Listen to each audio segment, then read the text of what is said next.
c'est Manga Anime Fan. On se retrouve aujourd'hui pour le bilan lecture du mois de mars. Ce n'est pas un poisson d'avril. Donc, ce mois-ci, comme vous l'avez vu selon la photo, j'ai lu 41 mangas. Je continue avec un bon rythme. Il y a un manga, malheureusement, que vous ne verrez pas physiquement, parce que je l'ai lu pas physiquement, et je vais vous en parler rendu là. Mais sans plus tarder, abonne-toi, like et commente quelles ont été tes découvertes du mois de mars, qu'est-ce que t'as vraiment aimé lire, qu'est-ce que t'attends en avril qui s'en vient. Moi perso, il y a 2 tomes de Kingdom qui s'en viennent, hein? Ça c'est sûr, puis il y a toujours un tome de One Piece aussi, fait que j'ai hâte de découvrir la fin de Gintama qui arrive prochainement dans mes mains. Donc, sans plus tarder, on fait comme la dernière fois. On y va par série chez les maisons d'édition. Donc on commence avec Pika et Nobinobi, /Nobinobi. Pour commencer, parce que c'est eux que j'ai lu le plus de tomes. C'est presque abusif le nombre de tomes que j'ai lu chez eux. Donc le chiffre s'affiche là. Hein? Et c'est parti, mon kéké. On commence ça avec le tome 12 de Kaguya-sama Love is War. Un tome charnière, tant qu'à moi, un tome qui... Le monde qui vont dire c'est épisodique, Kaguya-sama. Oui, il y a un aspect épisodique, mais on voit très bien que le président, présentement, son but, c'est de faire en sorte que tout s'avoue. Il est comme, si à telle date, c'est pas arrivé, je vais avouer mon amour à Kaguya. Il veut faire en sorte que ça marche. Et c'est vraiment bien fait. On va avoir des petites histoires, encore une fois, distrayantes, sympathiques. C'est pas le tome qui m'a fait le plus rire, mais... J'ai beaucoup apprécié encore les chapitres avec le président qui s'est pas gonflé les ballons et faire des animaux avec. C'était hilarant, c'était parfait. Les traits de personnages continuent d'être intéressants et j'ai hâte de voir où on s'en va. On a un mini flashback à la fin du tome pour montrer quand est-ce qu'il a rencontré Kaguya et le pourquoi du commun il est tombé en amour. C'est passionnant, j'ai hâte à plus, ça c'est sûr. Par la suite, on parle du tome 22 d'Eden Zero. Un tome très fairy tale. On va pas se le cacher. C'est un tome où c'est que tout le monde se bat un peu. Et on va voir nos héros dans différents combats où ils vont avoir le dessus, le dessous, pour éventuellement avoir des twists et des twists. Et les combats sont corrects, sont sympathiques. Mais... Il y a des bons twists dans Eden Zero. Ce tome-ci n'est pas le meilleur. Mais ça reste une lecture totalement plaisante. Mais j'attends plus de la série. J'ai bien hâte de voir au tome 23. Par la suite, j'ai lu l'intégrale du coffret du péché original de Takopi. Je veux pas en parler trop en profondeur parce que j'ai probablement l'intention de faire une vidéo sur la série. C'est venu me chercher à ce point. Mention spéciale dans le coffret que nous avons son premier one-shot à l'auteur qui a été publié. C'est vraiment une belle petite histoire. Et Takopi, pour ceux que ça intrigue, c'est l'histoire d'un petit extraterrestre qui vient de la planète Happy et qui va rencontrer une jeune fille qui vit une vie de schnout et son but, ça va être de la rendre heureuse, de la faire sourire. Le premier tome est assez prévisible. Le deuxième tome, j'ai rien vu venir tant que ça et j'ai vraiment apprécié ma lecture. Mais je veux vraiment vous en parler en profondeur avec spoilers et tout. C'est pour ça que je vais probablement faire une vidéo. On en reparlera si ça arrive, donc à surveiller. Ensuite, j'ai lu le tome 21 de Yona, Princesse de l'Aube. J'avance tranquillement pas vite. Je viens d'acheter le 22-23, donc... Je vais finir par rattraper la série. On a des bons moments ici où nos héros vont rencontrer un peu les antagonistes, vont se voir entre eux autres, vont faire front commun, vont se battre. Il y a des beaux visuels, il y a des choses de fun. Cet arc-là n'est pas mon arc préféré, mais ça reste solide quand même. Ça reste sympathique à lire et j'ai hâte de voir où l'histoire va s'en aller. Vers quel continent, vers quelle terre, vers où... Je ne le sais pas, et c'est ce qui m'intrigue dans Yona, c'est certain. Sinon, le tome 7 de Four Knights of the Apocalypse, ça continue de me hyper. On va rencontrer les 4, officiellement, les Four Knights, on les a rencontrés dans ce tome. J'aime le fait qu'on a l'enfant de Ban, on va revoir l'enfant de Meliodas. Meliodas est là! Ça, c'est du bonbon. voir ce qui est arrivé au personnage de Seven Deadly Sins, rendu là, c'est du bonbon. Je suis vraiment satisfait et content. On a un peu notre Percival qui va montrer qu'il y a un dark side en lui. C'est un peu louche, c'est un peu bizarre. C'est quand même assez intéressant. Je suis content que ce soit arrivé. On va revoir le fils de Meliodas et c'est quand même bien amené. De la façon que c'est amené les Four Knights et la prophétie et tout, ça fait juste en sorte que j'ai hâte de voir ce qui va arriver. Donc pour moi, Four Knights reste une pépite que le monde en parle pas assez parce qu'ils sont comme Listen, c'est rendu plate. Ouais, mais moi j'ai quand même aimé Seven jusqu'à sa fin. Donc c'est de même dans ma vie. Mais maintenant, parlons de Fairy Tail 100 Year Quest 11. Bye bye, c'est fini. Non, c'est des jokes.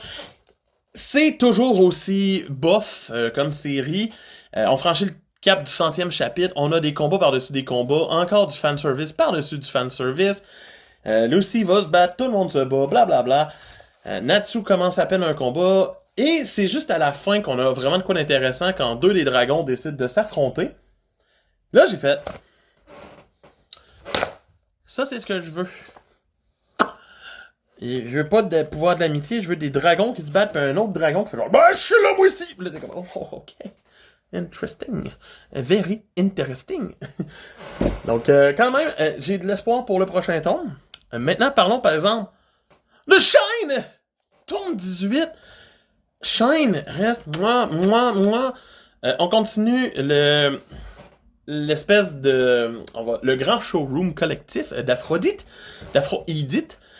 Et c'est là qu'on va voir que notre héros a un plan et son acolyte aussi a un plan. Le plan se met en action. J'ai eu des larmes à la fin du tome. J'ai eu des frissons. Je suis tellement heureux pour les personnages dans cette œuvre. Je suis tellement satisfait quand il se passe quelque chose et que ça vient me chercher émotionnellement. C'est une grande œuvre. J'ai hâte de continuer. J'ai hâte d'avoir le tome 19, le 20, le 21 et le 22 et de finir cette série et de me dire... J'ai bien fait d'acheter Shine. Et vous devriez, vous aussi. Par la suite, j'ai lu le tome 10 et 11 de Toilet Bound Hanako-kun. Comme vous le voyez, j'ai l'édition collector pour le tome 11. Parce que je voulais absolument avoir ce qui venait avec. Parce que c'est des affaires uniques. Et on continue l'arc où nos deux protagonistes, Néné et... c'est-tu Néné et Ko? Oui, Néné et Ko, qui sont enfermés dans un monde alternatif. Cet arc est à peu près il est conclu à la fin du tome 11, où on apprend que Néné, quand même, va mourir éventuellement. Et c'est pour ça qu'elle est dans ce monde-là. C'est Hanako qui l'a demandé. C'est bien amené, c'est bien pensé. J'ai hâte de voir où l'histoire va évoluer avec une Néné maintenant qui sait qu'elle va mourir. C'est quand même assez intense. Et ça reste passionnant quand même. Les twists qu'on a, le fait que celle qui a peinturé le monde veut s'auto-tuer dans le passé, on va en apprendre plus sur elle. On a quand même encore des magnifiques pages couleurs. Toilet Bound Hanako-kun reste ma lecture sympathique, qui me donne un petit « Oh, ça peut être intéressant ». Une fois de temps en temps. J'ai hâte de continuer avec le tome 12. Je sais pas si je l'achète en collector ou pas, mais on verra. Sinon, j'ai lu le tome 11 de Blue Lock, qui est aussi la fin de la saison 1 de l'anime de Blue Lock, à quelques exceptions près, et c'est ce qui m'a déçu. On va ici avoir le résultat de qui est choisi pour aller avec les vainqueurs, et bien sûr, c'est Yoichi qui est choisi. Ils vont aller affronter 5 joueurs mondiaux, donc une équipe de fous furieux, vont se faire dominer et on va rencontrer des nouveaux personnages avec d'autres joueurs. Et à la fin du tome, fin de la saison 1 aussi de l'anime, on apprend qui sont les 35 derniers joueurs restants dans le Blue Lock. Donc après 11 tomes, on a perdu 265 joueurs. Ça focus déjà beaucoup. Mais Nagi est toujours présent, je suis content, c'est mon amour, j'aime ça. Il a le droit d'être là. Et on apprend la prochaine étape qui va être d'affronter le U20. avec le frère du pire de notre personnage qu'on aime pas tant. Et c'est bien pensé, c'est bien mené. Je suis vraiment content de tout ça. J'ai hâte de voir où ça problème. On continue avec le tome 4 de Rokudenashi Blues. Rokudenashi Blues. Le tome qui m'a enfin fait commencer à apprécier la série. Pas dans sa première moitié. Non. Je commence à apprécier la série, mais je déteste toujours cette édition dite Masterpiece avec 0 page couleur. Pourquoi j'ai commencé à apprécier? Parce que la deuxième partie de l'histoire de ce tome-ci, du tome en fait, va vraiment avoir juste un focus sur 2-3 personnages, et c'est une intrigue qui se tient jusqu'à la fin du tome. Et juste pour ça, j'ai apprécié à partir de quand on a Marlboro Man qui arrive. Donc tout ce qui reste ici, c'est son histoire et le pourquoi du comment. Et c'est ce qui m'a plu le plus, parce que j'ai enfin eu l'impression de m'attacher à des personnages, et non juste genre faire c'est encore des gens qui se battent. Ah, cool. Oh non, mais c'est ça. Ah, ben c'est ça. Non, c'est intéressant. Les personnages commencent à devenir un petit peu plus intéressants comme personnages. J'ai quand même hâte de suivre l'évolution. Ça a repris quand même 1/8 de la série avant que je commence à me dire... Ouais, ça commence à être le fun. Mais, on verra. Peut-être que ça va être un de mes coups de cœur à la fin. On sait pas. Maintenant, on passe à la deuxième maison d'édition que j'ai lu le plus de tomes ce mois-ci. Et bien entendu, on parle de Glénat. Mais rien comparé à Pika. Pika a juste dominé ce mois-ci. Donc, chez Glénat, on retrouve tout d'abord... C'est là que je vous dis qu'il y a un tome manquant. J'ai lu le tome 21, 22 et 23 de Neuro. Bien sûr, je n'ai toujours pas le tome 21! Parce que Glénat m'ont répondu il y a pas longtemps et ils m'ont dit c'est dans nos plans de peut-être un jour, peut-être le réimprimer. Donc, si on le réimprime, ben tant mieux. Sinon, ben on verra. Et j'ai fait, ok, il y a tellement d'incertitudes, je vais au moins finir de lire la série. Si j'ai la chance d'avoir le tome 21, il va juste compléter le trou vide dans la mangathèque. Ça va me faire plaisir. Et le tome 21 était le tome le plus incroyable que j'ai lu de Neuro, donc ça me fait suer de ne pas l'avoir en version physique. Si quelqu'un le trouve, il veut me l'envoyer, contactez-moi, ça va me faire plaisir. C'est un message lancé. Donc, le tome 22-23, on finit Neuro. J'ai vraiment, mais vraiment apprécié le combat final, les 2 combats finaux. Le combat du tome 22 contre Sai, le combat... ou Eleven... Le combat du tome 23 contre 6, la twist à la fin, comment Neuro s'en sort, comment tout le monde s'en sort. J'ai vraiment apprécié. J'aime la finalité de l'œuvre, qui n'en est pas une. J'aime le tease d'un faux 2, un faux Neuro suite. Et j'aime le one-shot que l'auteur a mis à la fin du tome 23. C'est bien pensé, c'est intéressant, je vous spoil pas la fin, je vous spoil rien. Mais j'ai vraiment apprécié beaucoup Neuro. Ça, c'est certain. Ouais, voilà. Par la suite, j'ai lu aussi le tome 21 et 22 de Tokyo Revengers. On était en retard en tabarouette au Québec. Donc, 21 et 22. J'ai lu le 22 aujourd'hui même. Donc, on finit officiellement un arc et commence un autre tranquillement pas vite. La fin de l'arc ici est passionnante avec toutes les punchs qui arrivent, Kisaki qui va se faire tuer, que j'ai rien vu venir, en fait ça commençait à se sentir, mais c'est agréable, c'est le fun, on voit une évolution, on voit genre les résultats, et on voit Mikey faire « Je dissous le Toman ». On reprend là, et il a dissous le Toman, éventuellement Takemichi retourne dans le futur, se rend compte que la vie est parfaite. Pour tout le monde, sauf Mikey. Et là, il se dit, hey, je veux vraiment savoir pourquoi, là. Pourquoi? On n'a toujours pas la réponse à la fin du tome 22 du pourquoi Mikey n'a pas une belle vie et continue le crime. Mais, ça me titille un petit peu, parce qu'on avait tellement un bel épilogue dans ce tome 22-là, que je sais pas où l'auteur veut en venir, et d'après ce que j'en sais, la série finit sur un tome, sur un arc. Hein? Fait ça m'intrigue, mais ça m'intrigue pas. Mais bon, on verra bien quand je serai rendu là. Par la suite, on a le tome 4 de Neon Geillion et Evangelion. OK? Tome 4 de cette Perfect. Ce tome m'a redonné espoir avec la série. Parce que Shinji va se ramasser avec un autre combat. Après avoir fait un... Je m'en vais à la vie de cette place. Je ne veux plus être dans un Eva. Ah, je suis un capricieux. Puis que 2 chapitres après, il est comme... Je vais aider mes amis! Oh! Rei! Asuka! Vous avez besoin de moi? Oh, j'arrive! Et donc, il va les aider. Mais, en faisant ça, il va se ramasser enfermé dans sa Eva. Sa conscience et tout. Et là, j'ai vraiment trouvé ça intéressant parce que on a plus une œuvre psychologique tranquillement pas vite qui a l'air de vouloir exister. Et juste pour ça, j'ai apprécié le dilemme moral et tout. Il y avait moins de combats, mais beaucoup plus de contexte sur le pourquoi, du comment, qui, quand, où, quoi, comment. Donc, enfin, ça a commencé à me titiller. Est-ce que les 3 derniers tomes vont rester dans cette veine ou retourner dans la rom-com? On verra bien.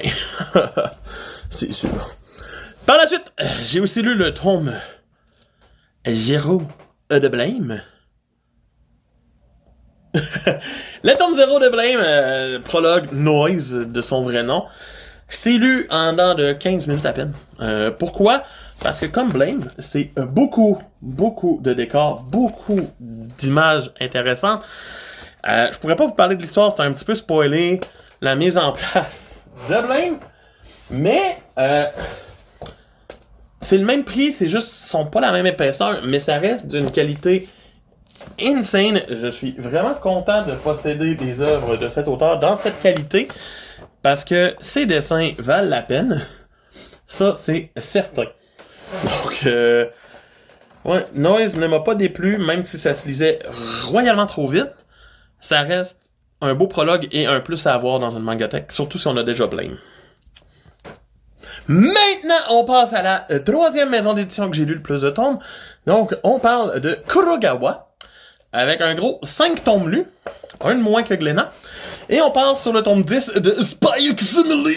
Donc, tome qui s'ouvre d'ailleurs sur une magnifique page couleur, comme d'habitude. Et qui enchaîne sur le passé de Lloyd. Un passé un peu facile à prédire, on va pas se le cacher, mais qui reste vachement une bonne idée et un bon ajout à avoir. Donc, on passe une grande majorité du tome sur Lloyd et sur son passé, pour ensuite revenir avec Anya et l'avoir essayé de vivre sa vie. Et bien sûr, Yor va se faire des amis aussi. Il va faire un match de volleyball avec la mère du jeune Damien, sans même le savoir. Donc, on commence à placer de plus en plus de choses qui peuvent avoir un impact sur le futur. Et pour ça, j'apprécie tout autant. Et c'est un must à avoir encore. C'est Spy Family. C'est sympathique. J'ai aussi lu le tome 25 de One Punch Man! Tome 25 qui continue l'arc du raid contre les vilains, dans le fond. Garo est toujours sous terre en mode... Et Saitama est comme... Je continue. On va retourner à la surface un petit peu pour voir les autres héros avant de retourner sous terre. Ça passe trop de temps tant qu'à moi sur terre avec des héros que je m'en fous avant de retourner avec les classes S, avant de retourner avec Saitama. Et avant de retourner avec des personnages intéressants et des combats qui sont déjà beaucoup plus intenses. Donc, pour moi, ce tome-là est un peu décevant sans l'être. Ça reste les dessins de Murata, ça reste totalement prenant, mais c'est ça. C'est tout ce que j'ai à dire. Par la suite, j'ai lu le tome 6 de Oshinoko. En édition collector, bien entendu, case in point, j'ai la jaquette alternative, qui est cachée en dessous. Parce que je voulais absolument le petit carnet d'illustration couleur. Et je l'ai fait venir de France, c'est pour ça que je l'ai avant le reste du Québec. Donc, tome 6, on continue l'arc de la pièce de théâtre. On va vraiment voir une évolution de beaucoup de personnages de cet arc-là, dont notre héros, qui va évoluer un petit peu plus. Et on va avoir des dessins, encore une fois, superbes. J'ai hâte de voir l'animé dans 2 semaines. On va commencer la pièce de théâtre à la fin. On va commencer à voir un personnage qui évolue beaucoup dans ce tome-ci, qui va montrer ce qui est devenu face aux autres professionnels. On va vraiment avancer, Kana et tout. C'était pas un tome sombre, c'était un tome léger comparé des autres tant qu'à moi, Mais j'ai hâte de continuer et de lire la suite, ça c'est certain. Par la suite, j'ai lu le tome 1 de la nouvelle édition Perfect de Soul Eater. Bien sûr, elle est... moi, Kurogawa, mais c'est quoi ça? C'est une relecture pour moi, étant donné que Soul Eater fait partie des premiers mangas que j'ai possédés et que je possède toujours. C'est juste que je refais la collection et je donne mon ancienne édition à un de mes amis qui me l'achète à un petit prix. Mais, wow! On a bien sûr la même qualité, le même traitement que pour Full Metal. On se ramasse avec des belles pages lustrées. On se ramasse avec les pages couleurs officielles qui sont, faut pas se le cacher, mais totalement magnifiques déjà en partant. C'est juste trop beau à regarder, Soul Eater. Et c'est à cause de quoi? Ben c'est l'histoire de 3 duos-ish de protagonistes. On va suivre surtout Soul et Maka. Maka qui est sur la cover. Soul étant son arme, arme humaine, et leur but de ramasser 99 âmes et une âme de sorcière pour qu'ils deviennent l'arme du dieu de la mort, du maître Shinigami. On va aussi avoir le duo de Black Star et Tatsuki, qui sont la même chose, et de Kid et les apathies. Chaque binôme apporte quelque chose de différent. Les personnages sont très, très, très caricaturés dans leur façon de vivre. Et l'histoire commence tranquillement pas vite à se mettre en place à la fin du tome parce qu'on finit la mise en place. Tu sais, c'est comme le prologue un peu, le début. Puis après ça, c'est là que ça redégénère. Mais on a déjà des dessins que je trouve vraiment beaux. C'est bien sûr par l'auteur de Fire Force. Pour ceux qui ne le savaient pas, Atsushi Okubo. C'est son œuvre la plus grosse avant, bien sûr. Et c'est une édition parfaite pour acheter cette série. Jetez-vous dessus, c'est sans faute. Parlant d'édition parfaite chez Kurogawa, on continue avec le tome 13 de Full Metal Alchemist. Donc, un tome 13 qui continue d'espérer continuer d'arriver vers... dans l'arc final, on en apprend plus sur, en fait, le premier homunculus. On en apprend plus sur le pourquoi le père des jumeaux est le méchant, sans l'être, parce qu'il y a un double, qui est le premier homunculus. La façon que ça a été fait, c'est quand même bien amené, c'est bien poussé. Edouard et Alphonse sont un petit peu relégués dans ce tome-ci, on les revoit un petit peu plus tard dans le tome, mais on sent qu'il y a quelque chose de gros qui s'en vient, une guerre, quelque chose d'intense. Envy se fait battre dans ce tome, si je me souviens, Envy se fait dominer dans ce tome, et va être rendue une petite bactérie tout petite qui va accompagner et devenir comme un comic relief d'une certaine façon à partir du prochain tome. Ça reste sympathique, ça reste Full Metal, ça reste une édition superbe. J'hésite à dire que c'est une édition un peu moins belle que... Tu sais, la cover, la texture de la cover est moins le fun que celle de Soul Eater. Mais ça, c'est les avant-droits, c'est le Japon. Donc, voilà. Par la suite, passons chez Crunchyroll, qui m'a vu lire le tome 12. Tome 12, qui reste la fin d'un arc, et le début de l'arc final de Mashle, qui est toujours en cours d'ailleurs, l'arc final dans les tomes les plus récents. Mashle va se faire battre et va subir un entraînement avec la 3e mage la plus puissante qui existe. Entraînement qui est totalement absurde, bien entendu, et qui va décupler ses forces atrocement et briser ses barrières. Ses amis vont subir un entraînement aussi.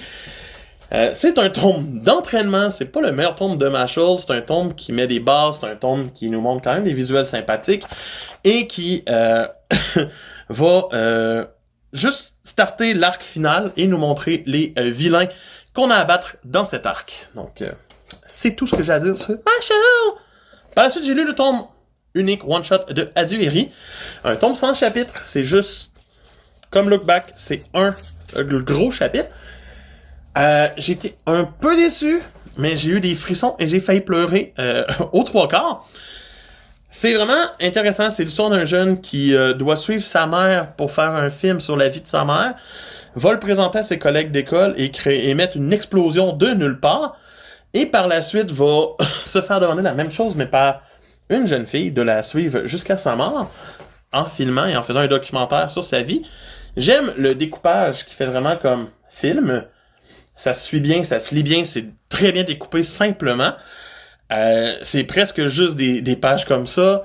Des fois, on a des plus grosses images parce que c'est une scène importante.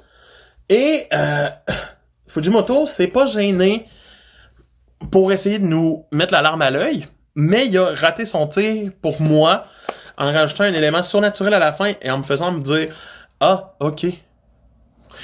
Ah. » Je m'y attendais pas, mais ça m'a déplu. C'est ça le problème. Sinon, ça reste une très bonne œuvre. C'est le fun d'avoir toutes les œuvres de Fujimoto déjà de publier, de Fire Punch à Chainsaw Man, en passant par tous ses one-shots. Donc, pour ça, je suis satisfait. Par la suite, j'ai lu le tome 3 de Dan, qui va finir un arc, l'arc de la gymnaste intense, l'acrobate Who Cares, qui va finir par devenir une alliée de nos protagonistes. On va avoir des petits moments school life après. Notre personnage principal va récupérer une de ses balles. Et on va se ramasser contre le monstre du Loch Ness, ainsi qu'une crevette, écrevisse, whatever. Et les aliens du premier tome qui reviennent aussi. C'est un gros combat, beaucoup de choses se passent. On a une nouvelle alliée qui entre en scène et qui se bat avec eux. Elle est sa cover, pas pour rien. C'est pas le meilleur de Dan encore. Je sais que Dan démarre éventuellement. J'aime toujours le lire. Je me dis que si je l'avais pas déjà lu le tome, j'aurais vraiment trippé beaucoup plus. Mais le fait de l'avoir lu en scan gâche un peu l'émotion que je vis en le lisant. J'ai aussi lu chez Crunchyroll le tome 7 de Kaiju Number 8. Même chose que Dan, l'ayant déjà lu, ça m'affectait plus trop ce qui se passait. Mais les dessins restent le fun à relire, revoir. Les combats aussi, on va voir la perte du chef de l'armée. Et on va avoir une période de training après qui s'engage et on tombe sur la partie 6, le sujet compatible, où on apprend que Renault pourrait avoir en lui éventuellement un des kaiju pour fusionner et pour se battre. Même chose qu'un des capitaines. Et c'est beaucoup de blabla à la fin du tome, jusqu'à ce qu'on ait des images passionnantes. Et qu'on se dise, j'ai hâte que l'action reparte dans le prochain tome. Ça, c'est sûr. Par la suite, on passe à la prochaine maison d'édition. Les prochaines maisons d'édition ont tous 3 tomes de lus. Les 3 prochaines. Donc, on passe chez Kana avec Mission Yo Sakura Family, qui fait de son mieux avec un arc qui vient de finir. Et on part sur l'arc pour avoir sa licence argent à Taiyo d'espion. Et c'est un très bon arc d'une certaine façon. Il va faire des petites épreuves contre des membres de la fratrie Yozakura qui sont les évaluateurs. C'est bien pensé, c'est quand même assez intéressant. L'évaluation en tant que telle est passionnante, surtout son entretien avec Kyoichiro qui va être vraiment comme prenant et graphiquement beau. Mais t'arrives à la fin du tome, tu fais ah ok, j'ai hâte de voir où ça va mener. C'est ça. Tu sais, c'est pas encore le retour des petits chapitres anecdotins. C'est le fun à lire. C'est tout ce que j'ai à dire sur ce tome. Le tome 6 de The Elusive Samurai, par exemple, on part sur la fin de l'arc que j'avais moins aimé du tome 5, et on s'en va vers la capitale où nos héros vont faire équipe avec l'oncle de notre héros, qu'on peut lire ce qu'il vit dans son front, parce qu'il est honnête à ce point-là. C'est ça. Et rendus à la capitale, ils vont affronter des adversaires tranquillement pas vite, vont rencontrer une jeune fille, faire un petit match de dés. C'est une mise en place, on le sent, mais on sent aussi qu'on se rapproche de plus en plus de la date de la mort de notre héros. Et mais j'ai hâte de voir où ça s'en va. Connaissant l'auteur, je sais qu'il a pas peur de tuer son protagoniste, fait que pour moi, c'est déjà ça de prix. Donc, vivement de continuer. Les dessins restent superbes, c'est des Elusive Samurai. J'ai aussi lu le tome 6 de Naruto en édition Okage. Le rythme est atrocement lent au Québec. On est vraiment en retard. Ce tome-là, vous l'avez eu en France en décembre. On n'a toujours pas le 7. Donc ici, on commence la dernière phase de l'examen des Chunin. On a l'entraînement de Naruto. Ça reste le fun à lire. J'apprécie encore les pages couleurs. Le combat Naruto Neji était le fun à revoir dans ce format. Même affaire pour celui de Shikamaru, ça reste le fun, les pages sont belles à voir. Ce qui me déçoit, c'est le fait que les 27 premiers tomes, je les avais déjà lus dans une édition plus grosse, qui était l'édition 15 ans, 10 ans, whatever. 10 ans en France. Mais le papier était de moins bonne qualité. Donc, je suis quand même satisfait et content. Mais si le rythme était plus rapide au Québec, ça me plairait beaucoup plus. Maintenant, passons au tour, bien sûr, de Meian Édition. Donc, c'est parti. J'ai enfin pu avoir le tome 3 de The Breaker New Waves Ultimate. Un tome qui a un peu plus d'action que ses précédents de cette partie-là, mais qui va mettre en place encore et encore du blabla et notre héros qui va peut-être reprendre un peu de force et qui fait de l'entraînement et qui se bat et ses alliés qui se battent avec lui et qui vont affronter les adversaires. C'est long. Surtout avec le vieux qui essaie de tuer notre héros depuis les 2 premiers tomes. C'est comme, tu veux faire partie de notre clan, mais on t'aime pas pis on t'apprécie pas, fait que on va essayer de te tuer. Fait que pour ça, c'était un peu stupide. Mais sinon, ça reste vraiment le fun à lire.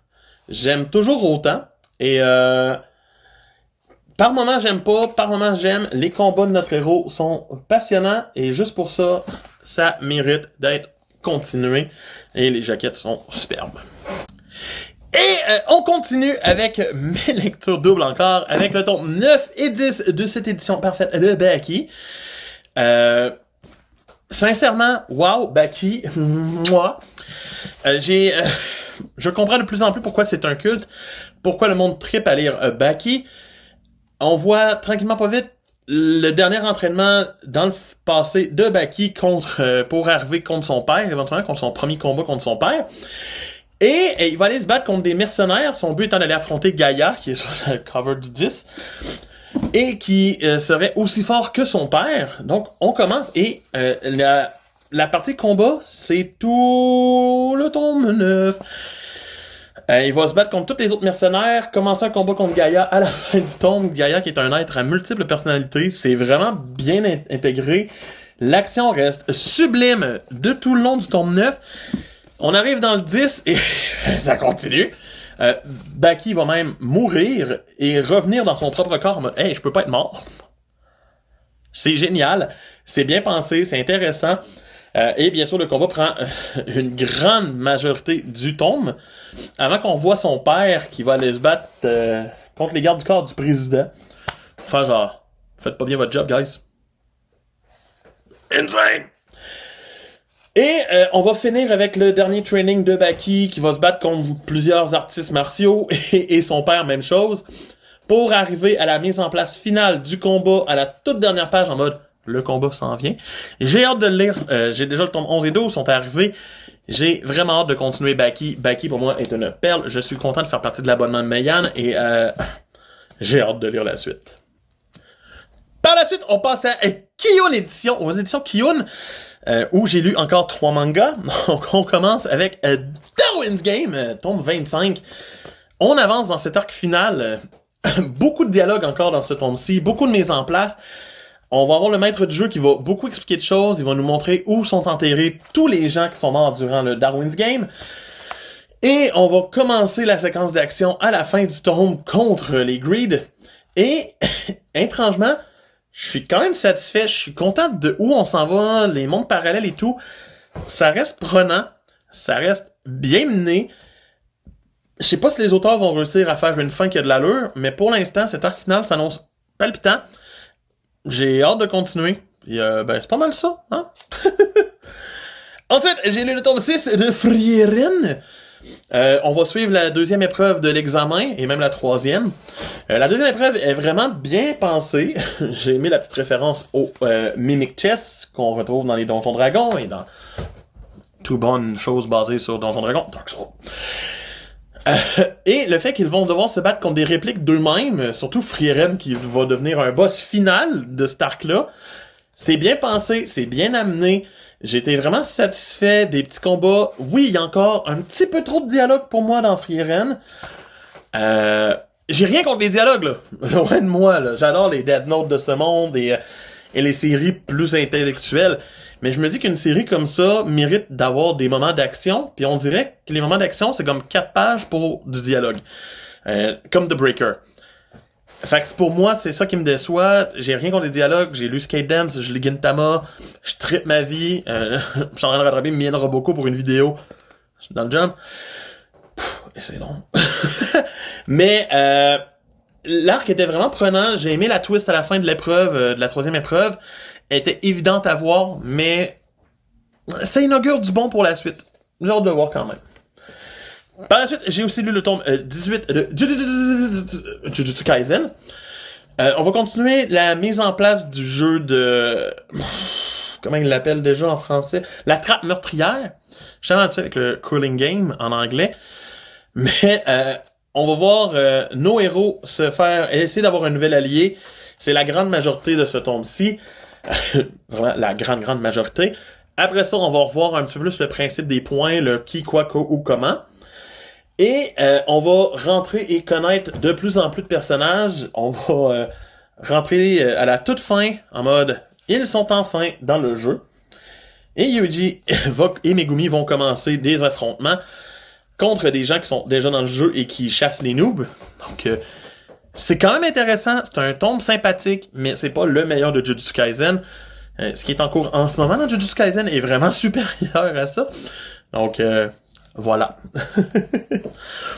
Et maintenant, on passe aux 2 dernières maisons d'édition où j'ai n'ai lu que 2 tomes. Donc, on parle de Mangetsu, où j'ai eu la chance de lire le tome 13 et 14 de Aoashi, étant comme la seule série que j'ai chez Mangetsu, à part Soichi. Donc, tome 13 et 14, on va finir un match dans le tome 13, et c'est vraiment un bon match parce que Aoshi est assis sur le banc une bonne partie, mais va embarquer sur le terrain à la dernière, les dernières fractions et tout. Pas fractions, mais une bonne partie du dernier match, la deuxième moitié du tome. Et va se rendre compte que sa défense est loin d'être parfaite.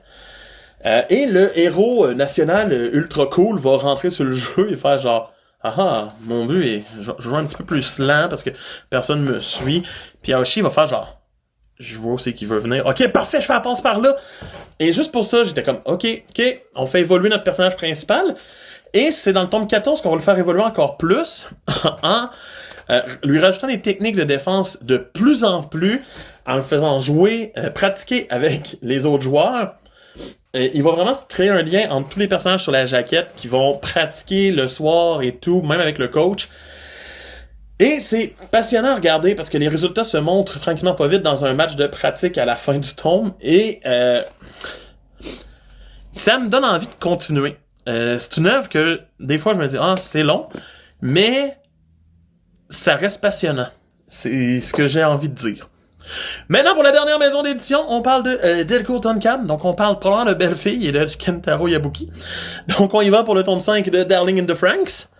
Un tome qui voit notre héroïne féminine, qui est sur la cover, se faire emprisonner à l'intérieur d'un des monstres désagréables et atroces, après la première moitié de l'histoire qui était comme un peu la fin de l'arc tranquille précédent.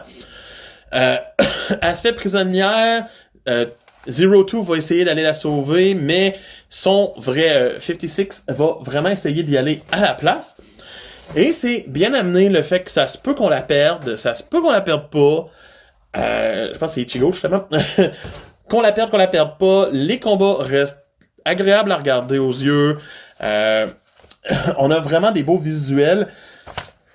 Il n'y a pas un grand enjeu, mais on sent que chaque minute compte dans ce tome. Et pour finir, j'ai lu le tome 5 de Ayakashi Triangle, où on va rencontrer une jeune fille des neiges qui vient pour essayer de faire mal à nos héros à cause de compromis, de quiproquos. Comment dire? Ils vont faire une bataille de boules de neige. Pourquoi pas? Et après ça, elle va devenir une alliée à eux. Ils vont avoir des choses. Et nos 2 protagonistes, Matsuri et Suzu, Canadien, vont développer de plus en plus leur lien entre eux. Ça vient Yuri pas mal, tranquillement pas vite. Ça l'est déjà depuis les premiers tomes. Mais on sent qu'il y a quelque chose qui s'en vient dans les prochains tomes. il y a de plus en plus de personnages, on a un beau casting, et on en apprend plus sur Suzu, qui est à risque de mourir aussi. Ça reste une bonne lecture. Ça m'a surpris. Les 4 premiers tomes m'avaient un petit peu laissé correct. Ce tome-là était vraiment le fun à lire. J'ai hâte de continuer. C'est quand même une belle petite lecture. Donc, voilà. C'était Manga Fan qui vous dit, c'était les lectures de mon mois de mars. Oubliez pas de me dire ce que vous avez lu, ce que vous avez aimé, ce que vous attendez dans le mois d'avril. Et on se retrouve peut-être prochainement pour un vidéo spécial sur le péché originel de ta copie. Je vais voir si je le fais, si je me motive assez pendant les vacances de Pâques qui arrivent. Et on se retrouve très bientôt. C'était Manga Fan qui vous dit, à plus! Bye!